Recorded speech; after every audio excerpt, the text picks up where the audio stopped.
All right. So if you want to start trading crypto, the first thing you'll need is a Binance account.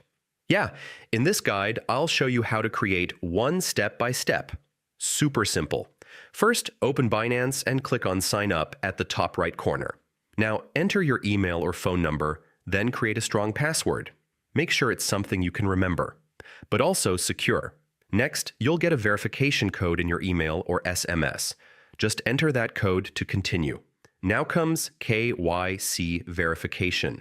You'll need to upload your ID, like a passport or national ID, and sometimes a selfie. Once your account is set up, turn on extra security like two-factor authentication. This helps protect your account. Now you're inside your Binance dashboard. From here, you can deposit funds, buy crypto, or just explore the platform. And that's it. You've successfully created a Binance account.